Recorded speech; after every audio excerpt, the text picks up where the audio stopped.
Hello, hello, hello. Hello.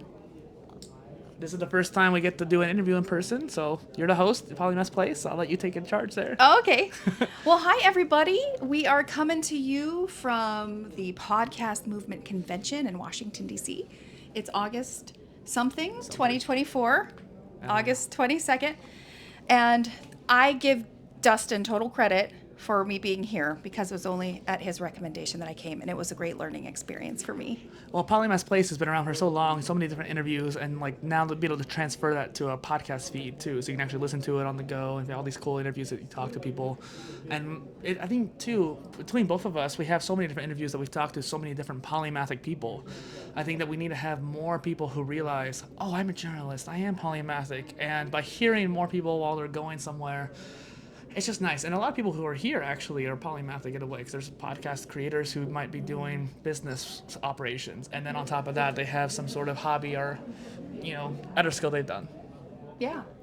Yeah, it's been a fun journey being a content creator in the polymathy space. We're some of the few. Yes. And Dustin's a prolific content creator through the Polymath Polycast and all his other brands that he does as well.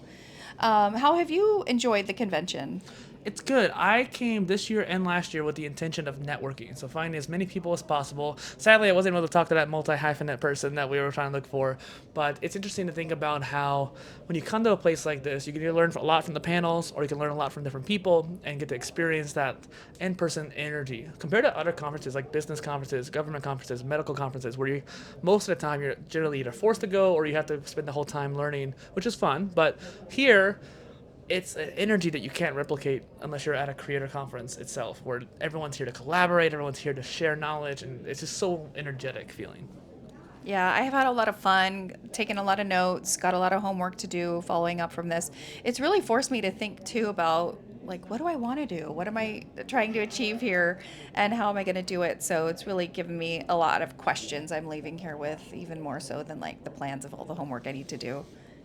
Yeah, and so do you have a number one step you want to do to improve Polymath's place as a creator? Yes, I definitely want to professionalize it. Like even little things on YouTube, like using thumbnails or like a better recording software. There's so many tools out there that leverage AI, and I've been really old fashioned in some of how I'm doing this, very basic. So I'm looking forward to engaging with more of the tools that I've learned about. Yeah. And yeah, just continuing to see how I can support polymathic people in the world to express their ownliness and their fullest potential. Shout out to GoBox Studio, we're using this whole setup here: the lights, the camera, the computer, the microphones, all built in one. It's high quality video there too. It's nice. Yeah. But I think too, the idea of polymathy we still need to do more. Like you and I both have so many ideas we want to do. We have so many different things we want to create, and I think that by us being here, creating content, especially having all the motivation from here to do more content when we go home, that's gonna be great. We're gonna be able to do a better service to polymathic people. Yeah, absolutely. It's a learning journey for us too. Like we preach polymathy, but I think it's a learning journey for us too. Like figuring out how to enhance our work. We're very niched in our subject matter, even though we preach. It's kind of ironic. Like we're so narrowed down in the polymathy stuff. We do other things too, but like I like to joke that I became highly specialized in not being highly specialized. Yeah. You know. I always say it's more of a meta niche for me, where it's like, yes, it is a niche. Like, okay, sure, you have just the one thing, it's polymathy, or in my case, knowledge management for polymaths is what I really kind of niche down on. But in actuality, that gives me and you a freedom of talking about anything underneath that polymathy umbrella. And like for me, my PolyInnovator personal brand, anything underneath there, like yes, knowledge management and polymathy is the top umbrella, but then all the other little sub things are part of that too. Yeah, polymathy is very poly. Yes. Anything else? Why don't we ask a question, a quick like lightning round question, and then wrap up with that final thought from both of us? What question should we ask ourselves? Oh, that's a good question. I find that what we need to do next often comes from introspection. So what do you feel in the moment that you think is your thing you need to work on the most? I think honestly, oh gosh, I'm going to be vulnerable. I think the thing I need to work on the most is my confidence to charge for my work. I have done so much for free for Polymathy, because I cared about the mission. I cared about empowering people. I cared about helping make the world a better place in however ways I could. Yeah. But I'm living in my basement and driving a 6-year-old minivan. And at some point, I'd like to earn a salary again. So I've got to figure out that part. And I think for me, it's execution. So not so much executing on the monetization, but for me, I need to have a baseline of content still. I've been trying to do this for the last 4 or 5 years, where I've been trying to make a certain baseline before I start doing my own monetization, books or courses. That's my plan. That's what I want to work towards first. I think for you, you'll more coaching and retreats and that kind of thing. And regardless of the strategy of monetization, executing on that is where I was kind of at. So how would you summarize that in one word, like your priority moving forward? It's execution, really. Execution. Just making sure I'm doing the things that I want to do. Yeah. Because, like, when you're polymathic, you're going to be doing a lot of different things. How well you manage your time and then execute on that is really what's key. That's how you get successful about doing many different things, is by doing enough of it for long enough. Yeah, getting it done. I think for me, the word is confidence, probably. Like, even though I am really passionate about this stuff and I would do it for free, I need to have the confidence to charge for it somehow. Well, I'm glad to be here with you, and let's wrap it up so people can watch it at home. It's a nice little update from Podcast Movement 2024. All right. Thank you for watching. Bye, everyone. Bye. 2024, we're at the Yet Media booth, Home Studio Mastery, Go Back Studio. Shout out to all those people. I got Angela here, Catalessa, and Polymath's Place. We've been talking for a long different time here. I've had you on my show 2 times, been on your show 3 times. And over the years that we've been knowing each other, we've talked more and more about collaborating. And this is actually the second time I've actually interviewed somebody live. And so thanks for being here. Sure. I find that when you're making content, especially around polymathy, there's still not enough. Even though you and I keep cranking stuff out left and right, there's just so much different topics, subtopics of polymathy that hasn't been talked about. Is there a particular angle of Polymath and Polymath's Place that you think that hasn't been talked about yet that you want to work on? Someone asked me today if I had ever made a video on women polymaths, and I went, Yeah. I need to do that. And also, there's a second answer I'd like to say, which I think I made one video on polymathy and leadership, and I really want to do more on polymathic leadership. So that's another area of future focus for me. I think you could do a lot of coaching with that as well, polymathic leadership. And I think I've seen some content around that from other people in the space, but it's still an underdeveloped area. And one thing I was thinking about too is like women in polymathy, because I've interviewed a lot of men, and a lot of men kind of gravitate towards that word. But I've seen over the years a lot of women gravitate towards multi-potential life because of Emily Wapnick and that kind of thing. And I feel like we need to embody a lot of that polymathic life for women too. So one of my posts that I'm really happy about is Ada Lovelace, and talking about her and showing her polymathic side and trying to highlight, because people still don't recognize her contributions to computer science and that kind of thing. And so definitely understand that.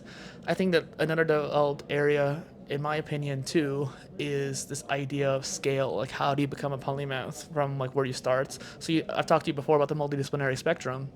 Like being able to go from multi-potentialite, jack of all trades, generalist to polymath, and what does that scale look like? To you, like what would a generalist be compared to a polymath? Are they similar? Are they kind of the same thing? How do you see that? Generalist is a very general term. Yeah. It's very not specific.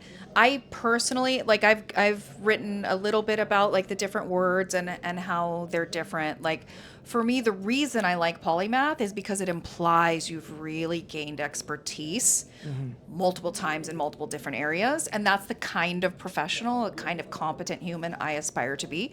So I attach to the word polymath, but I'm beginning to have this sinking realization that it is something that appeals more to men than women. I've even noticed like the majority of my Facebook community, for example, are men. And I think it's because that word polymath is associated with more historic like figures. Da Vinci, yeah. and many of them were men. And so it's there's, a part of what being at Podcast Movement has done for me is it's made me rethink, is polymath the right word that I need to use on social media in particular or not?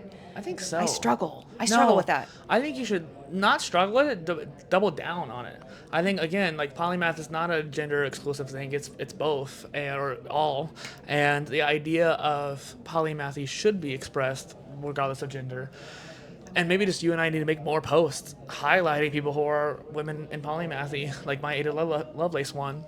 And maybe like you could have like a 12 post series or 12 video series explaining like here's some of my favorite women polymaths. Each episode talking about a different one, and that way there's just more people seeing that. Because right now there's just not enough polymathy content in general, let alone about women. And so I think the more we have it out there, the better off we'll be.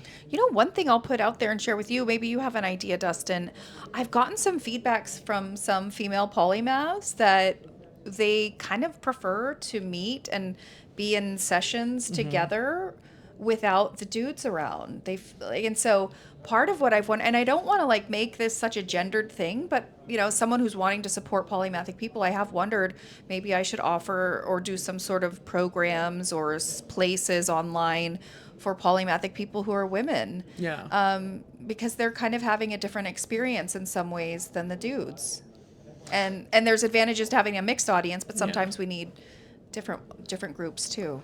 And I think for me, I'm really thinking about scale. So like you have the different groups, and so since you're a woman in polymathy, you can kind of help other women in polymathy express that.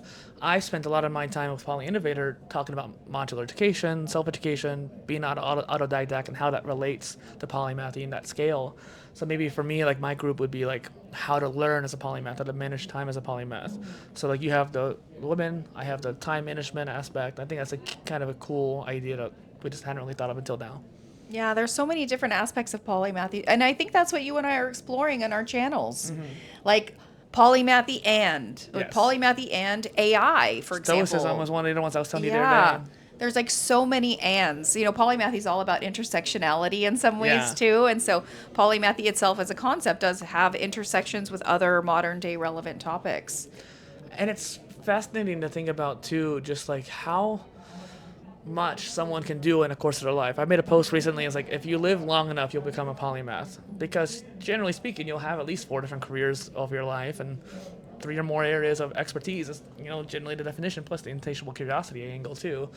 But I think that like as we get older, we need to embellish our history a bit more. So people think like, oh, I didn't do a whole lot, but think about it more. Like, what did you do when you're younger, in your middle age, and your older age? I don't know. Maybe because I'm young, I still think it's fascinating. But I think as we get older, there's more oomph to our lives than we realize. Yeah. I've really come to realize just recently, like I'm constantly having insights about polymathy the more I think about it. And I've realized that polymathy is really about letting yourself evolve, like having seasons of life where, okay, this is the season where I work in this sort of domain. Right. Now I focus in this discipline. And sometimes they're mixed and overlapped, but it really is about letting yourself change and evolve and grow. You become a self-evolver. It's a form of self-leadership. Yeah. You know, that's another element I'd love to explore more, is like polymathy and self-leadership as well.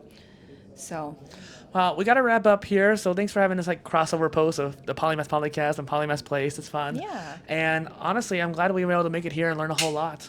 yeah, me too. Thanks for suggesting I come. I think I'll Yeah. go next year. Sounds good. All right. guys. Bye, everyone.